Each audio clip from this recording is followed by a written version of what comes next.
Hi, good morning. It's Lana. I'm an intuitive astrologer and a few other things. Amongst them is an herbalist. Um, and I make products pertaining to the astrological movements. Planetary Apothecary. Now that I've gotten my resume out of the way, I really wanted to talk about this current moon, as well as some of the energies that have really been sort of soaking up. So, for one, let's just hop into it.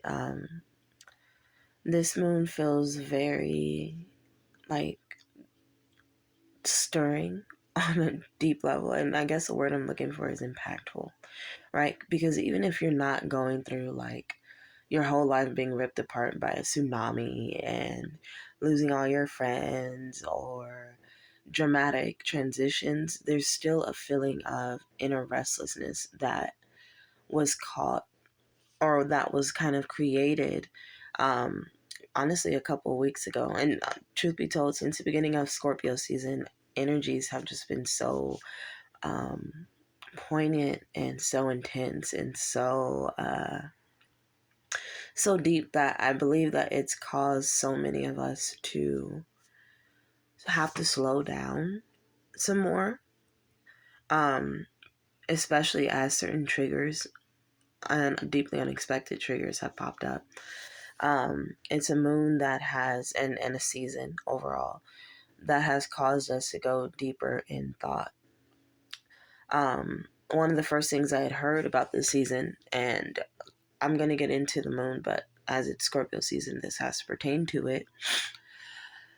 One of the first things that I had heard was inner alignments, right? So Scorpio is that energy of Pluto, it's death, it's rebirth, yada, yada.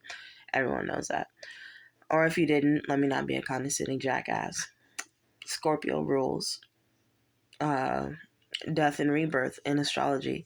And it's a very deeply internal energy. It's the type of energy that is all about what it feels like as opposed to what can be seen, what it looks like, what it should be.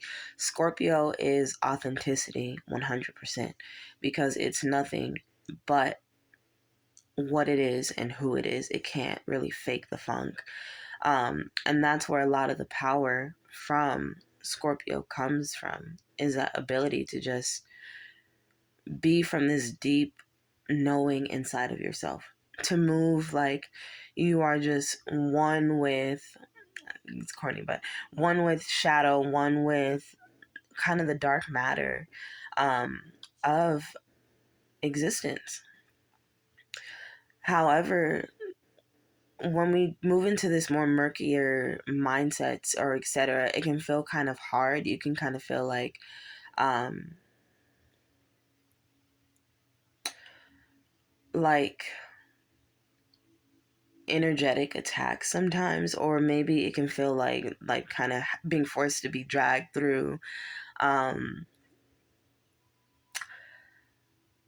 I don't know, like being dragged through the most intense of emotions. And usually you just kind of try and skip past them. But now we are traversing our subconscious and we are being forced to look at, first of all, depth perception. So if you are being retriggered, then how deep are these things really?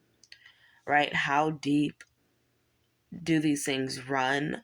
Are they still true to you anymore? Especially if once upon a time they made you react a certain way. What is the cause for the reaction now, and who are you now? This is a point of reevaluation. And if you don't like it, or if it's not true to you anymore, then it's time to let it go. It's time to bury it. It's time to rebirth. Scorpio is rebirth.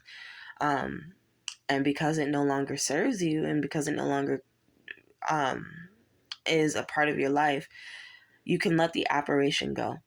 I strongly felt apparition energy for this. So strong Neptune energy, and if I'm not mistaken, he's still retrograde. And he's causing a lot of that murkiness as well. It's not just Scorpio. I'm sure there's a few other transits too. I'll hop into that later. But Neptune is still retrograde, and so we are kind of learning about our fantasies, and those fantasies are kind of being poked holes into as we manifest them in reality, or we understand just how little impact they actually have on us. This is a time of new opportunity, right? It's about the opportunities though that are authentic to you.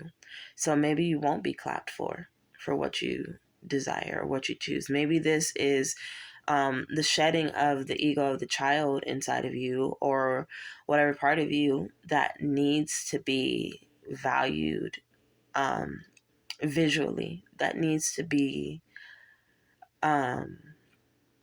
clapped for. A lot of scorpionic energy has very little to do with what others will see. It has to do everything with, like I've said, okay, over repeating myself. Sorry, y'all. I mean, over repeat myself. I basically said it. You know the drill. But yeah, this is about new opportunities, fresh beginnings. As we are on the axis of Scorpio Taurus, right? Because although it's Scorpio season, the opposite sign is Taurus energy. So that means that these two are ruling, what's it called? Basically the same thing, which is life and death, same axis. They rule wealth, they rule investments. But the way how they exist and the way they both interpret it is two completely different ways. What I strongly get is that the new opportunities that are rolling in feel like true investments. They feel like abundance, right? It's not simply something that is here now and gone later. It's something that can last you a lifetime if you're looking in the right spaces and if you are choosing to align. But I'm hearing that cords will definitely need to be cut first. Yeah, cords. Another theme around this moon is lack and feelings of oppression, especially when it comes to money and financial gains. And I mean, of course, if you're in the US right now, we are about to be, or we are soon going to undergo a, what is that word called? Recession. And it's pretty obvious, especially with all the inflation going on, the housing market, like that's going to come up soon. But it's causing a crap ton of inner turmoil. And while there is a lot of turmoil that's caused by this, a lot of fears, is especially because everyone is particular about their money. Money is a major wound in a lot of people, if not all. Money directly ties to our sense of self-worth, right? The way that we value ourselves is also connected to how much we make. It's also connected to the opportunities that we may or may not go for that supply us. And it's scary when the system around us is seemingly crumbling. One that is so personal. One that is so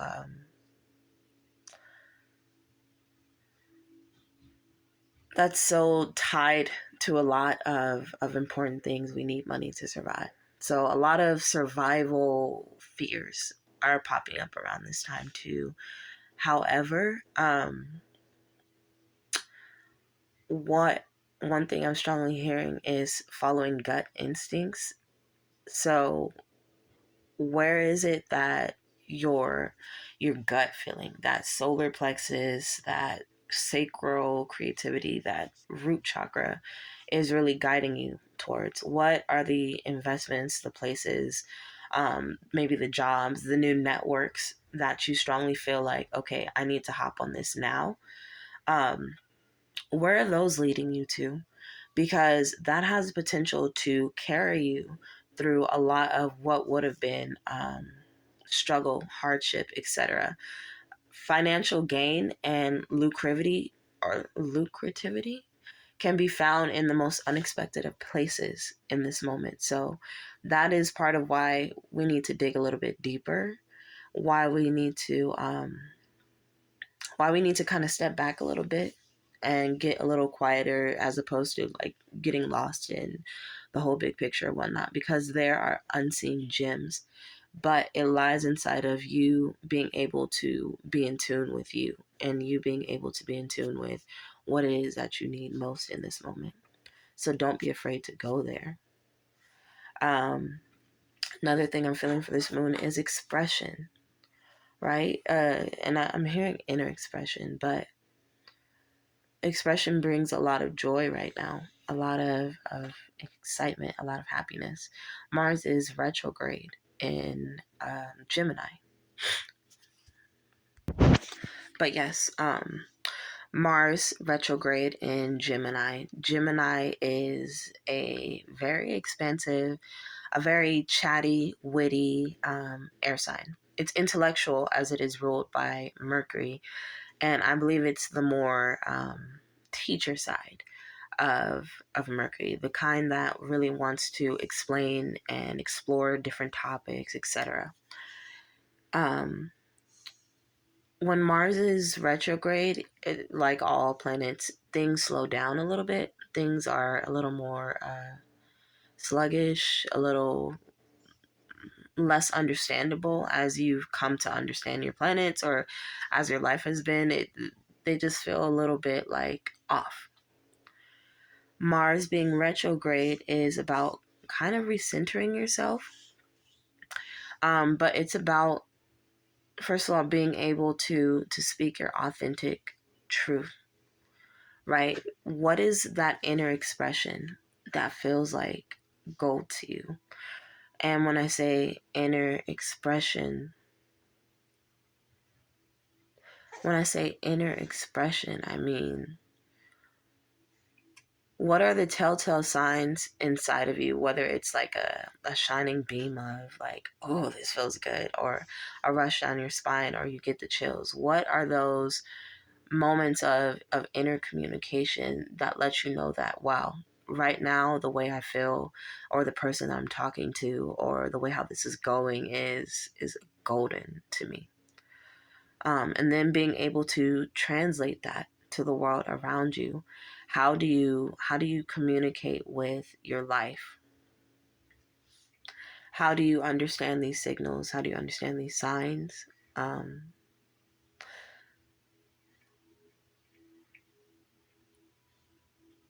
Yeah. I'm also hearing tattletale. So you want to be careful with gossip right now. You want to be careful with the ways you say things about people, especially because Mars being retrograde, it's still Mars energy we're talking about. It could be really counteractive and extremely counterintuitive, and could have the chance to blow up on you in unexpected ways, or you'll meet the karma of it in these very deeply unexpected moments. So just be careful with that. Distinguishment comes with this as well. So that's where I was going with the voice aspect. If you are someone who has struggled with your personal power, a lot of people do. And you oftentimes, that throat chakra, that expression of who you are, who you say you are, how you feel, etc., is blocked up because you feel like you can't be authentic. And with Mars and Gemini is a speaker. You can't help but tell the world about what it knows and how it feels and blah blah blah. This is a time to really distinguish yourself with your words. Distinguish who you are, what you desire, blah, blah, blah. The ways that you want to interact with everybody from a very, very, very intentional space. Mars, I think, yeah, well, Mars being in Gemini, again, co-creative. So the words that you speak, especially words that come from the heart, words that come from whatever, have the chance to get you to manifest, have the opportunity to get you to in a very co-creative space, in a dynamic and fiery one, quick with the universe. You might see opportunities popping off left and right just because you chose to use your voice, but you chose to distinguish yourself. You chose to be an individual. You chose to allow the world to see who you were, and thus make an impact, and thus create healing for those around you. So, yeah, choose words wisely, but come from a space of love at this point in time.